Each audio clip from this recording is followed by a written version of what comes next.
एक और जहां भारतीय जनता पार्टी केंद्र सरकार के 9 साल बेमिसाल कार्यक्रम को पूरे देश में मना रही है, वहीं दूसरी ओर विपक्षी पार्टी इस पर सवाल खड़ा कर रहे हैं। जदयू कोटे से मंत्री लेसी सिंह ने कहा कि 9 साल बेमिसाल एक बड़ा सवाल है कि जिस सत्ता में बेटियों और महिलाओं को अपमानित किया जा रहा है वो बेमिसाल कैसे हो सकती है। जो बेटियां देश का नाम रोशन करने के लिए लगातार संघर्ष करती है, उसके साथ इस तरह का व्यवहार किया जाता है, दुर्भाग्यपूर्ण है।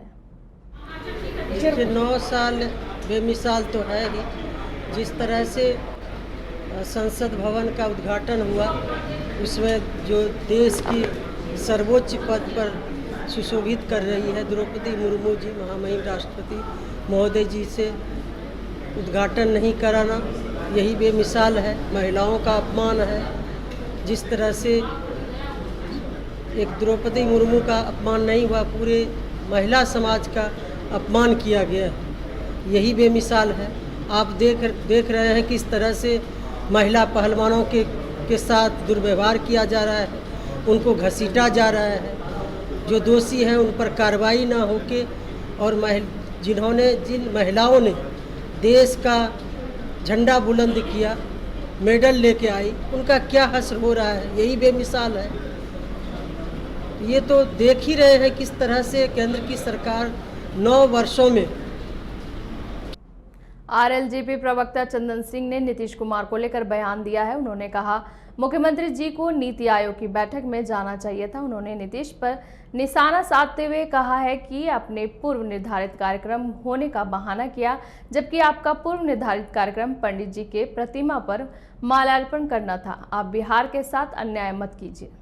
मुख्यमंत्री नीतीश कुमार हैं और नीतीश कुमार जी बराबर कहते हैं कि इतिहास को बदला जा रहा है, कोई काम हो रहा है देश में। तो नीतीश कुमार जी से हम पूछना चाहते हैं, क्या बिहार के साथ आप न्याय कर रहे हैं?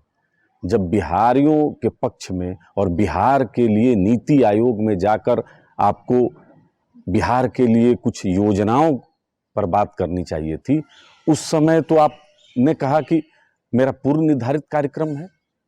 आपको माननीय प्रधानमंत्री का विरोध करना है, बिहारियों का तो विरोध नहीं करना है। तो बिहारियों के पक्ष में तो जाके बिहार के लिए कई योजनाओं पर आप बात कर सकते थे। आपने कहा कि मेरा पूर्व निर्धारित कार्यक्रम है, और कार्यक्रम क्या था आपका? पंडित जी की प्रतिमा पर माल्यार्पण करना था। तो बिहार के पक्ष में आपने किया क्या? आपके डिप्टी सीएम हैं, वो कहते हैं कि हम वहीं जाते हैं जहां जनता का काम हो। केरल में जाकर वो जनसभा को संबोधित कर रहे थे। बताइए वहां कौन राष्ट्रीय जनता दल है और कौन बिहार की योजना वहां पर है? 5 महत्वपूर्ण विभाग है, अपने विभाग पर ध्यान नहीं दे रहे हैं। बतौर मुख्यमंत्री तो आपको देखना चाहिए कि आपके उप मुख्यमंत्री क्या काम कर रहे हैं। तो काम तो करना नहीं है। बिहार में अपराध बढ़ रहा है, उस पर कंट्रोल करना चाहिए था आपको। शिक्षा, स्वास्थ्य और बेरोजगारी अपने चरम पर है। आपको तो विपक्षी एकता करनी है। 12 जून को आप एक बैठक बुला रहे हैं, और बैठक क्या रहेगा? अरे चाय पे चर्चा होगी, इससे ज्यादा कुछ और निकलकर सामने तो आना नहीं है। मुख्यमंत्री जी बिहार पर ध्यान दीजिए, क्योंकि जनता ने जो मैंडेट आपको दिया है और गठबंधन आपने जो चुना है, उसमें आपको विकास कार्यों पर और प्रशासनिक कार्यों पर ध्यान देना चाहिए, न कि विपक्षी एकता के लिए बिहार को आप इग्नोर कर दीजिए और बिहार के साथ न्याय ना कीजिए। तो बिहार पर ध्यान दीजिए और बिहार